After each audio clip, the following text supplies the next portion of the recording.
everybody, and welcome to Faces and Heels, your podcast for professional wrestling here on the KB Radio Network. I am your host, Kevin Reed, and we are about to recap, we are about to react to WWE SummerSlam, which took place in Cleveland, Ohio. 7 matches, 6 championship matches, a couple of surprise returns, and overall a pretty decent pay-per-view. This wasn't a barn burner, to say the least. It was solid. This was a solid premium live event. I wasn't disappointed with it, but I guess nothing really surprised me because everything that happened pretty much happened. If everything that I thought was going to happen, it happened. Nothing shocked or surprised me in this premium live event. I only had one match wrong out of 7 matches in the prediction show. In all my predictions, I got one wrong, and it was, completely wrong. And not only the outcome, but on how good the match was. And it's a good, I actually feel good being wrong for once in my life.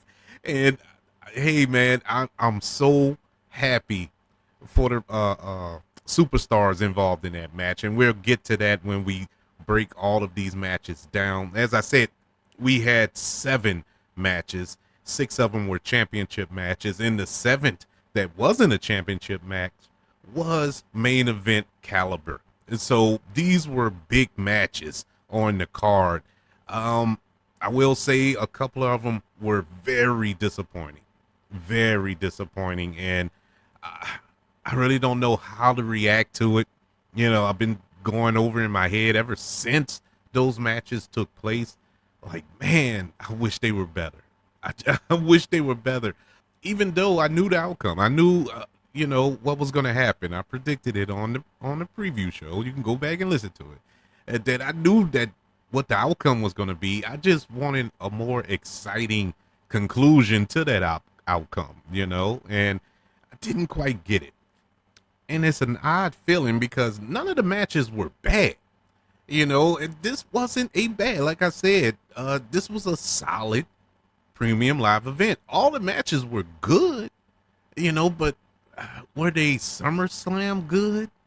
Nah, there were maybe two that I would pick out to say that, oh man, they really came, they brought it in this match, the competitors in this match. But all the other matches I could have saw on Raw, SmackDown, and been just as satisfied.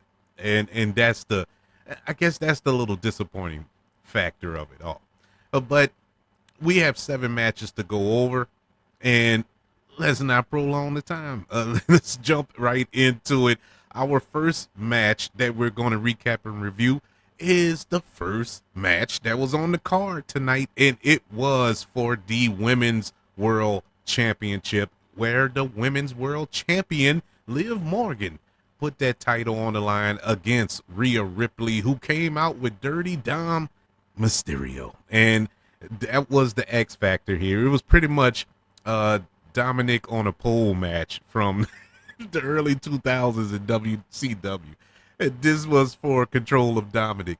And look, I actually enjoyed the lead up to this match. All that has been laid out with the Liv Morgan and Dominic Mysterio kind of a secret love affair or whatever, and then the Rhea Ripley of it all coming back, not only to take her title back, but to take her man back. All that was good. I enjoyed it, but they telegraphed that so much. Everybody knew what was going to happen. This was one of the things where, like I said, you enjoyed this pay-per-view. If you were like me, you enjoyed it to see it play out, but you knew exactly what was going to happen, and that's exactly what happened. In this match was kind of weak. I thought it was going to be a little more brutal, but when you sit back and think about it, and you look at Rhea Ripley, and you know what type of wrestler Rhea Ripley is, what type of performer she is in the ring. Rhea Ripley can take on a male superstar and wipe the floor with him. I mean, she's a beast. She's a beast. And you look at Liv Morgan, who, I'm hot and cold with Liv Morgan. Sometimes I'm like, I really like her, and then sometimes I'm like, why is she this elevated on the card? Why is she a champion? She just never did nothing for me as far as being a performer in the ring. But she really since she's come back from her injury, just this year, on this little run that she's on, this little revenge tour that she's on, I've been enjoying her, and especially in this little storyline that involves Dominic and the Judgment Day and Rhea Ripley. I've enjoyed this little storyline with her. It's been exciting. She's been entertaining. I've really, her promo work has gotten better. Her ring performance has gotten better. But on her best day, she could not hold a candle to Rhea Ripley. And so they had to work an angle here with Rhea Ripley and the shoulder, and it's popping out of socket and all this here. All that was fine and good. Good storytelling, the Dominic of it all coming in, taking the chair from Rhea Ripley. And, at first he's like, no, you can't win the title like that. You can't win the title like that. Okay. So he's still on Rhea Ripley's side. So you think. But if you watch wrestling long enough, the turn is coming. And sure enough, he throws the chair in the ring, distracts the referee, and Liv Morgan was able to do her finishing move on Rhea Ripley onto the ladder, defeating Rhea Ripley and retaining her Women's World Championship. But that wasn't the end. As she's celebrating outside the ring, she being Liv Morgan, Dominic Mysterio plants a wet sloppy one on Liv Morgan in front of Rhea Ripley, causing her to lose her mind inside of the ring. If she needs a shoulder to cry on, I'm here for her. But that was a very, very predictable turn to happen. But it was good to see it play out on screen. It was entertaining. It was an entertaining match. Wasn't an exciting match. They didn't do anything to move the needle for me, but overall it was decent. And out of 4 stars, I give the Women's World Championship match, where we saw Liv Morgan retain that championship by defeating Rhea Ripley with the help of Dirty Dom, I give it 2.25 stars. It was slightly above average. I thought it was, all right. I could have watched this on Raw and been just as happy. But it wasn't the worst match of the night. I gotta give that, unfortunately, to the second match on the card, and I thought this was going to be better. Honest to God, I thought this was going to be somewhat of a banger. Not show stealing. I didn't expect it to be the match of the night, but I did expect it to have a little more. I don't know. It just felt bleh. Just pre-show level. Not even pre-show level. It's like a dark match level. Anywho, this is the singles match for the WWE Intercontinental Championship, where Sami Zayn put his championship on the line against Braun Breaker in their second match. They just went at it at the previous Premium Live event, Money in the Bank, where Sami Zayn defeated Braun Breaker in a pretty decent match. It was better than this one, that's for certain.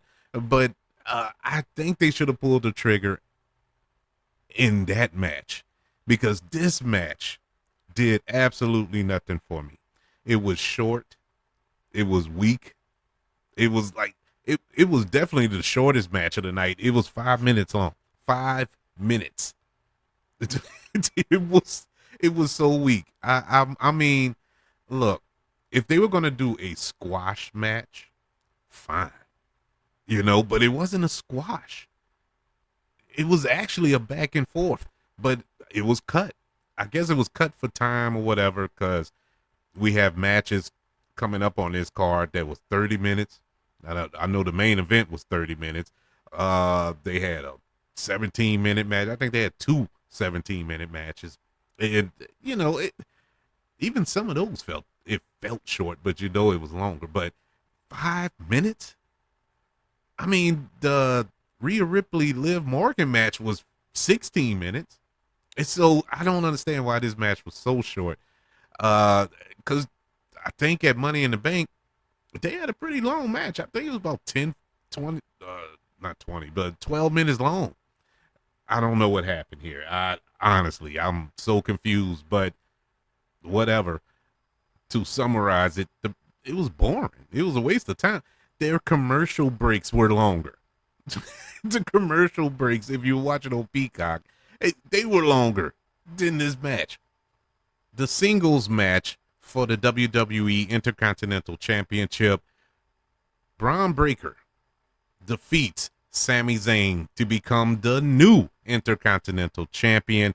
This match was, so disappointing. Even though I predicted Braun Breaker to go over here, it still just didn't do anything for me. I was so unentertained. I was mad with myself because this could have been the bathroom break match. I was predicting another match that was coming up on the card to go to the bathroom, and I was solely wrong. I was wrong. I should have went in this one. This was a complete waste of time. This match gets 1.5 stars, and that's pretty high in my mind. I feel like I'm cheating there, because the only reason I'm giving it 1.5 is because Braun Breaker went over. Because he needs a belt. He really does. Sami Zayn doesn't need a belt. He don't. He's over. Braun Breaker, he's young. They're trying to build him up. Put the scrap on him. Put it on him now. Strap the rocket to his back. Let's see what he does with this run. We move on. We move on to another championship match, this time for the United States Championship, where Logan Paul puts that championship on the line against L.A. Knight. Yeah, and this was a shocker. This match actually got off. This was a banger. And I shouldn't have been so shocked by the level of performance by L.A. Knight and Logan Paul. These are two awesome performers in the ring. I know Logan Paul has his issues, personally outside of WWE. His views on certain things rub people the wrong way. I'm not the biggest fan of his outside of the ring, but I do enjoy him inside of the ring. He knows what he's doing. He really does commit. He really does put in the work. It feels like I say this every premium live event when it comes to Logan Paul. The dude is phenomenal inside of the ring. Can't stand him outside of the ring. But inside the ring, the dude is amazing. And this match with L.A. Knight, I've said in the past, they should have put something on L.A. Knight. I don't care if it was the United States Championship, the Intercontinental Championship, hey, a tag team champion. I don't care. They needed to put something around his waist. This dude is mega over. But I was a little worried going into this match. I had predicted L.A. Knight to win this match, but I was a little skeptical because of the clash of styles in the ring. Logan Paul is more of a high flyer and whatnot. I would say L.A. Knight is more of a grappler. He's more of a ground and pound guy. He's older. But that doesn't mean anything because he still moves good. The dude is in phenomenal shape. L.A. Knight is phenomenal because L.A. Knight is around my age and I'm old. So he is, and I can't do half the stuff he do. I certainly don't look the way he do, but he is, he's in phenomenal shape. But hey, man, he made it work. And L.A. Knight, if you think back, shouldn't shock me because if you think back with the late great Bray Wyatt, that first match that Bray Wyatt had after his return, which was actually his only match, if I'm not mistaken, before he tragically passed away. That match, LA Knight made that match work. As weird and kooky and out of the box that it was, LA Knight made it work. He makes every match work. The guy knows what he's doing, and he made it work tonight against Logan Paul. Really good match. Awesome match. Up to this point, it was the match of the night, which wasn't a high bar to clear, but these two really did a phenomenal job in the ring, even outside the ring. A lot of moves outside of the ring, top rope spots, interference with Machine Gun Kelly, which is random, but whatever. But at the end, LA Knight is your new WWE United States champion. Yeah. And so I am super excited by that. This is awesome. And it was an awesome match. I give this match 3.5 stars. It was a phenomenal match. I really was on the edge of my seat through it. I was at no point during this match was I bored. No point during this match did it ever slow down. And this was like a 12-minute match, and they were going at it. I mean, from the it wasn't even the opening bell. They didn't even start. They were still fighting in their interest gear, and so it was phenomenal. I really did enjoy that match, but I enjoy the fact that LA Knight is the new WWE United States champion. And so we move on to the match that I thought was going to be the worst match of the night. It turned out to be one of the best matches of the night, and it was the singles match for the WWE Women's Championship. Bayley, our champion, defends that championship against Nia Jax. And say what you will about Nia Jax. Her first run when she was botching in every match, hurting everybody in every match that she had, ultimately being let go by the company and all this other foolishness behind it, and up to her return, when she returned and just got better. She wasn't hurting people. Her moveset improved. The way she worked in the ring improved. Her mic work improved. Everything improved. And it really didn't dawn on me until a couple of weeks ago, I think it was, on SmackDown, when I was like, man, Nia Jax really has put in the work. But I didn't think it was her time.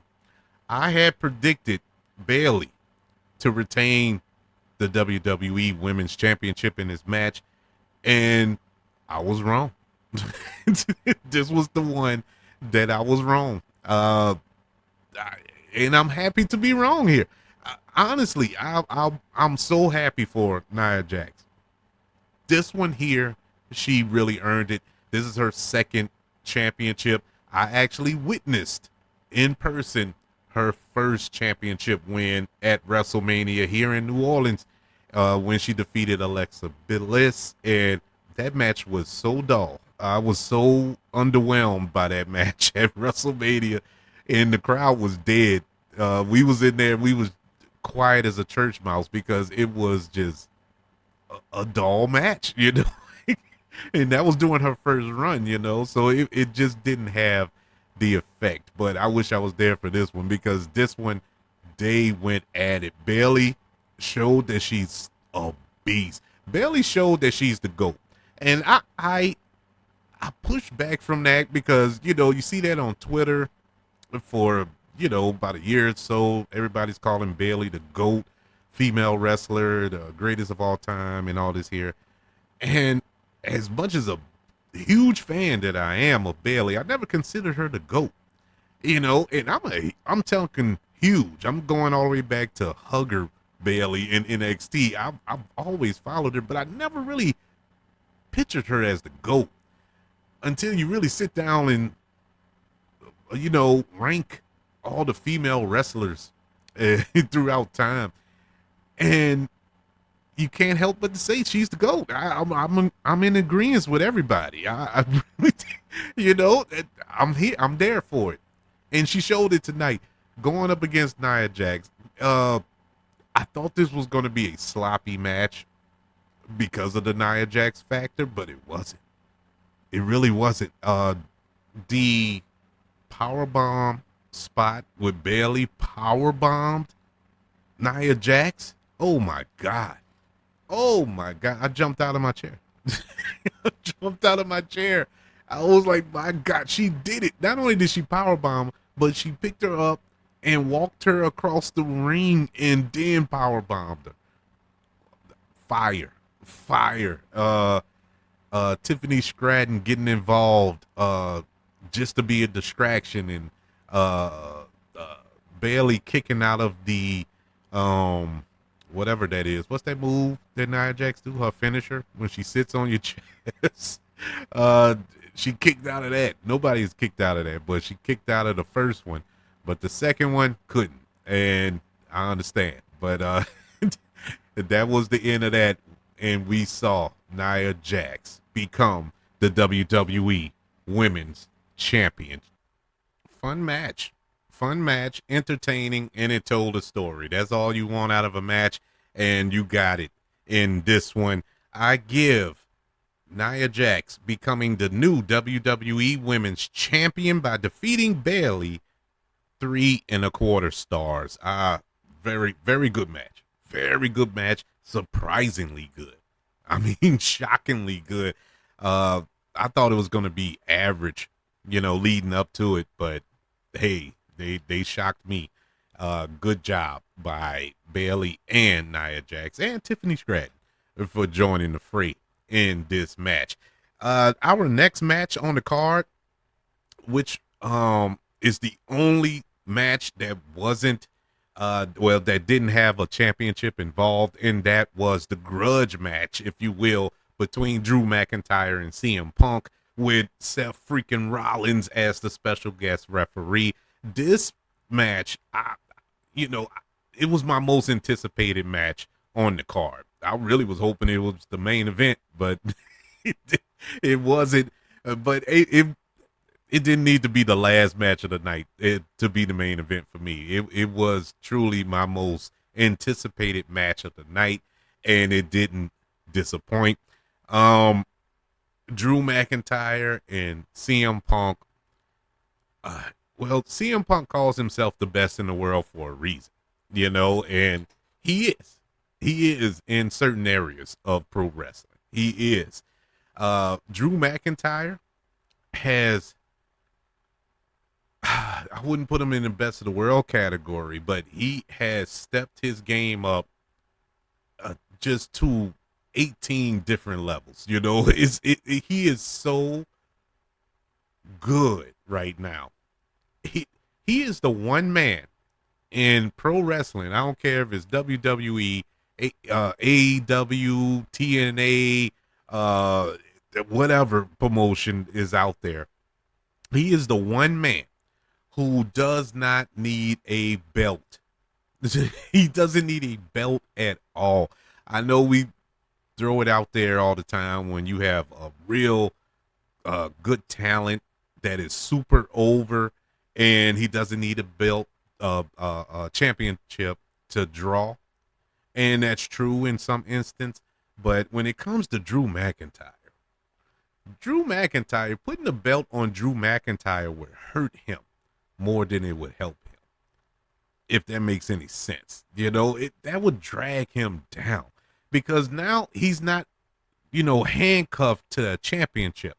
He's free to wreak as much havoc as he cares to do. He is so good in this role. This feud with CM Punk was the greatest thing that happened to Drew McIntyre since winning the WWE Championship at WrestleMania during the pandemic. He is so over. He is so dialed in to this feud. The trolling online, his promos, everything has been top notch.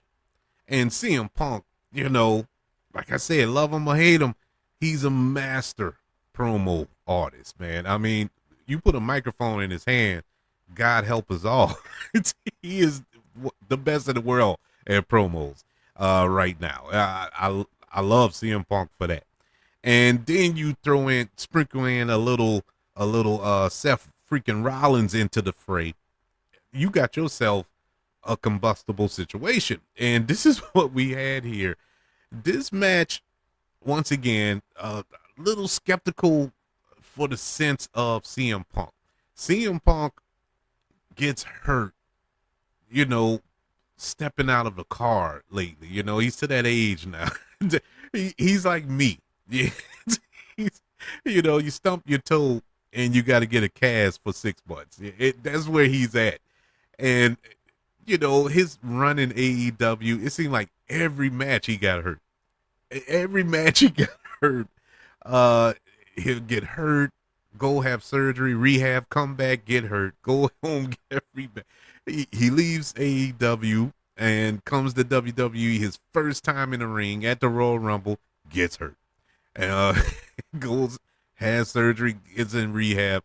This is his first singles match in WWE in 10 years. And I was so scared.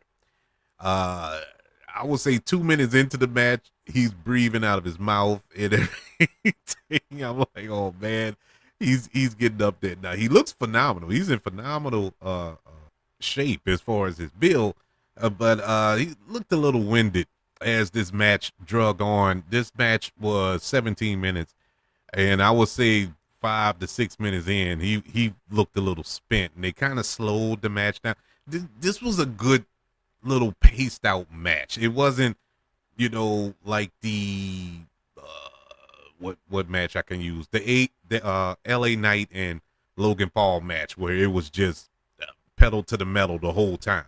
This was more of a marathon as opposed to a sprint, and that's good because they were telling a story, and it was so perfectly told.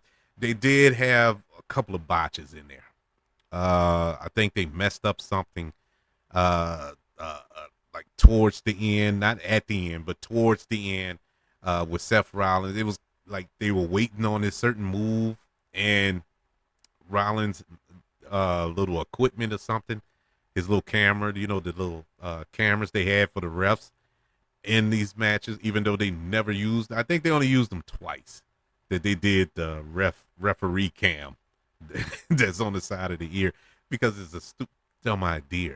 I don't know why they want to put cameras there. But anywho, that messed up, so he was taking it off. So they had to wait for him to take off all that stuff. And I'm like, what? Like, come on, let's get it going now.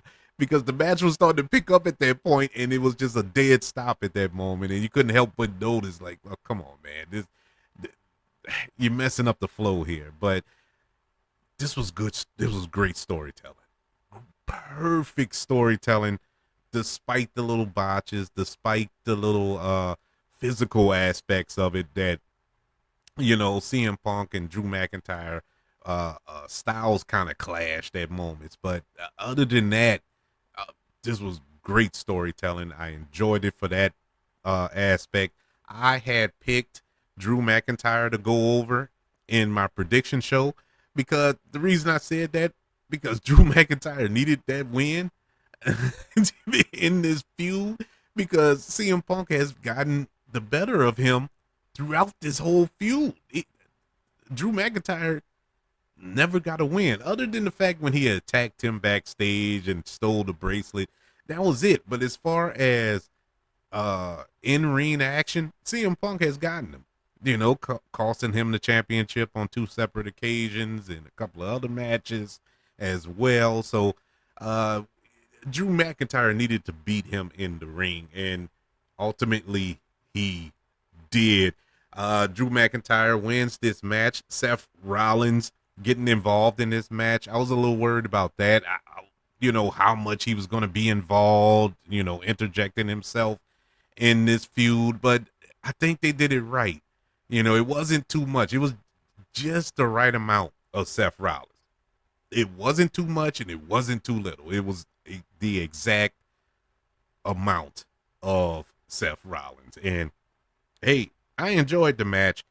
Thought it was one of the better matches of the night. Drew McIntyre defeating CM Punk with Seth Rollins as the special guest referee gets 3.5 stars out of 4. I thought the storytelling here was the best storytelling of the night overall. That spoiler alert, there's no other match on this card that told a story better than that match. We move on to our World Heavyweight Championship match, where the champion, Damian Priest, will defend that championship against the King of the Ring, Gunther. And I had predicted Gunther going over in this match in my prediction show. I felt that this was going to be one of the bangers of the night. And I can honestly say that I was a tad bit disappointed. My expectations were a little too high. The match was decent. I wasn't, like, oh man, this was horrible. I didn't think this was a horrible match.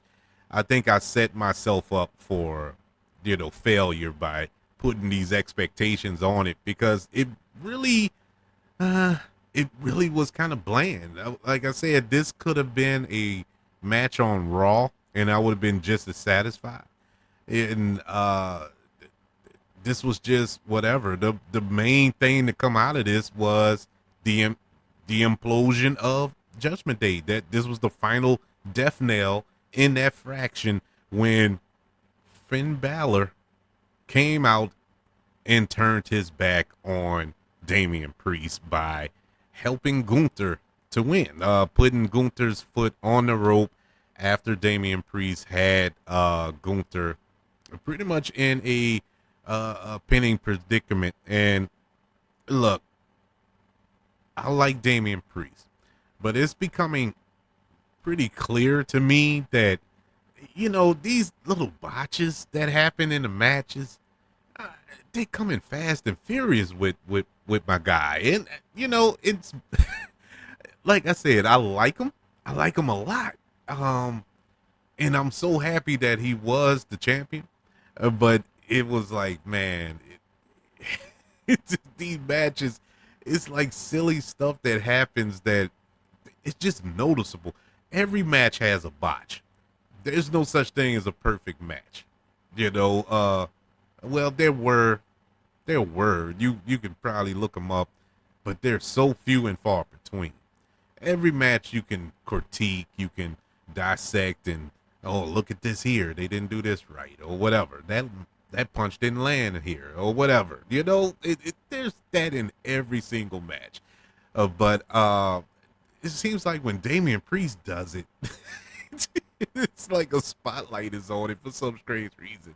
And in this match, when he hit the South of Heaven and Gunther kind of rolled. Now, I'm not going to put it all on Damian Priest. I think it was the way Gunther rolled. He was like rolling awkwardly, and Damian Priest pushed him towards the ropes, made it so obvious what they were about to do.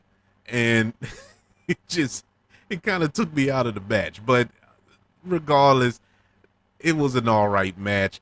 I came here to see the turn, and I knew the turn was happening. When the turn did happen with Finn Balor, now Damian Priest's reaction was perfect. I loved it. He wanted to kill Finn Balor, and I was like, oh, man, is this real? The way his reaction was, I was all in on that. But besides that, the match was pretty meh.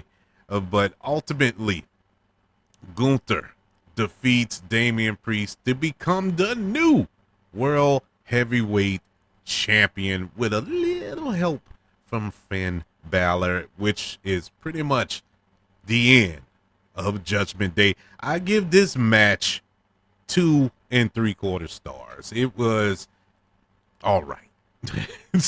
It was an all right match. Uh, I've seen worse. They had worse on this card, so it definitely wasn't the worst match of the night, but it was far from the best.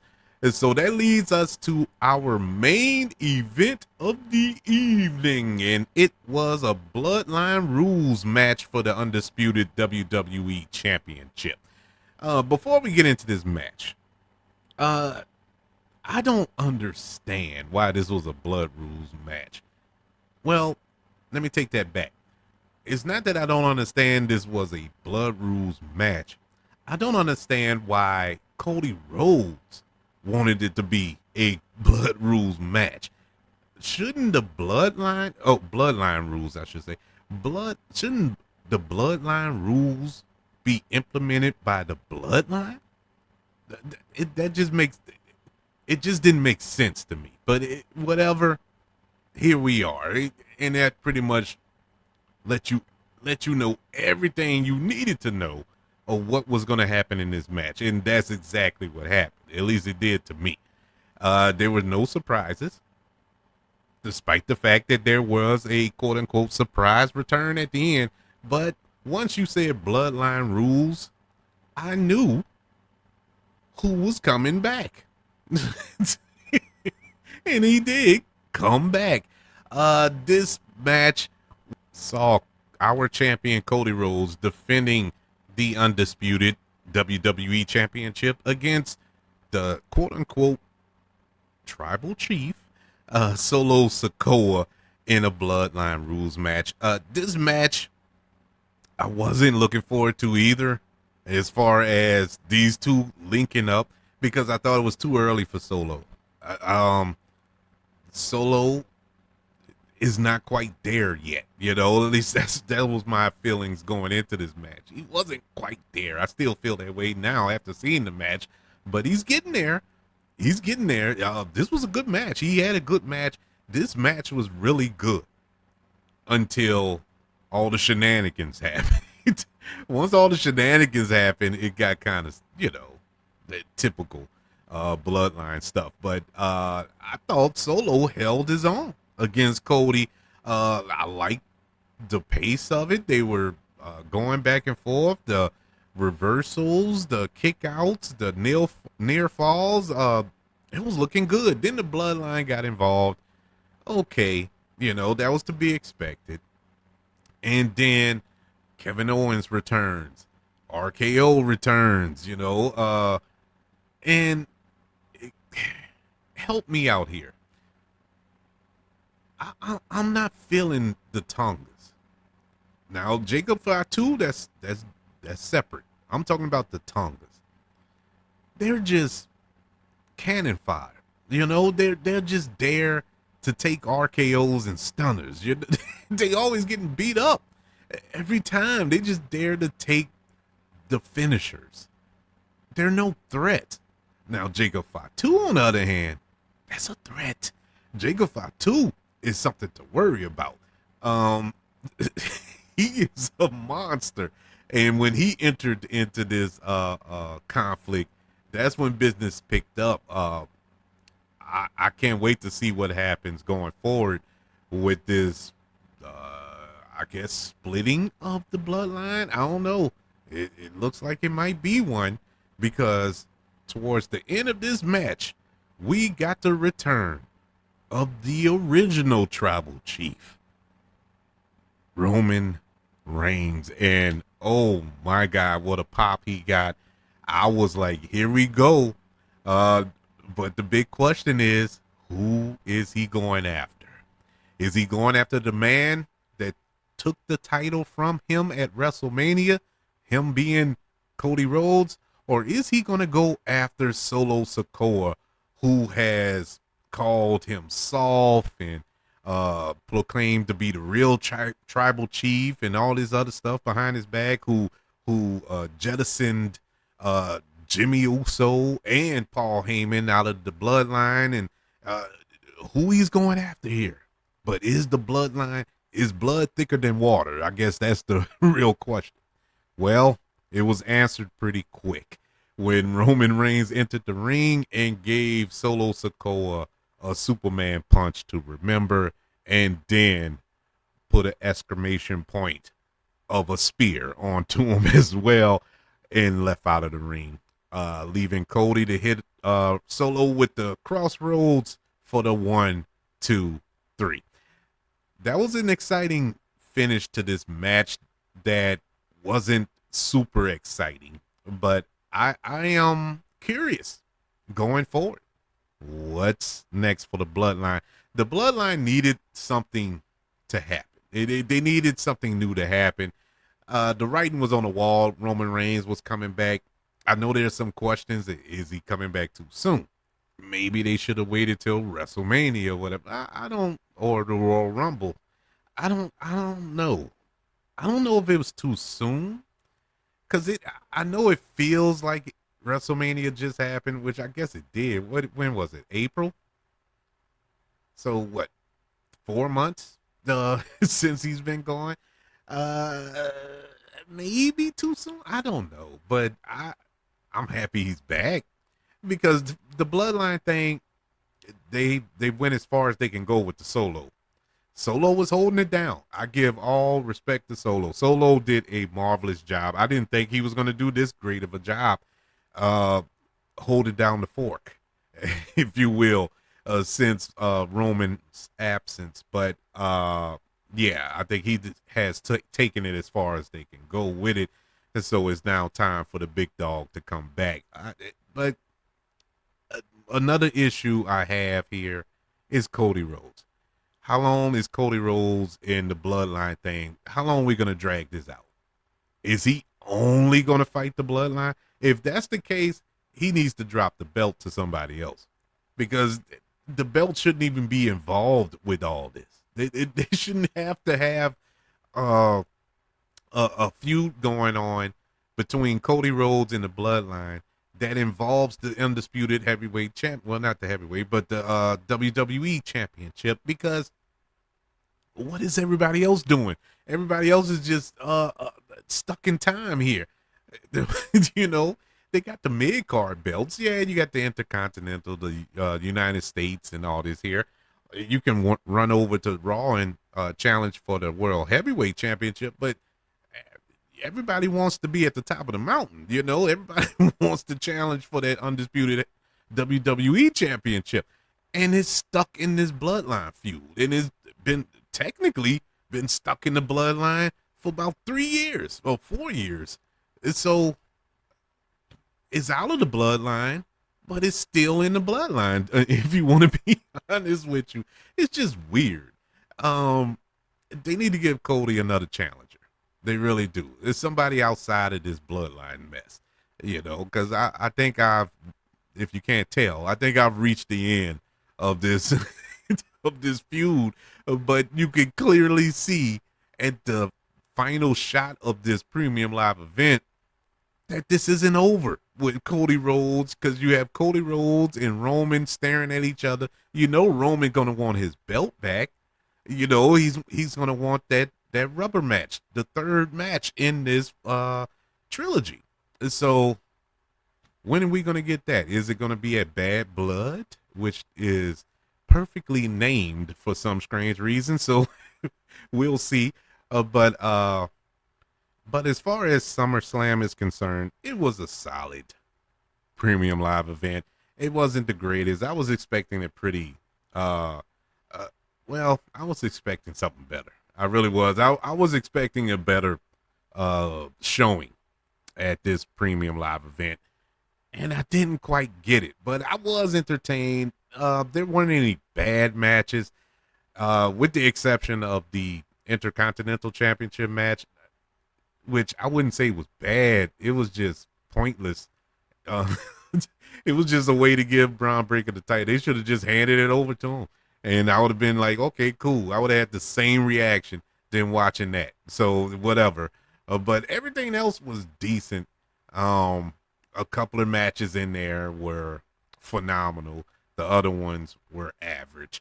Overall, I give SummerSlam 2 2/3 stars. I think it was a solid, average, premium live event.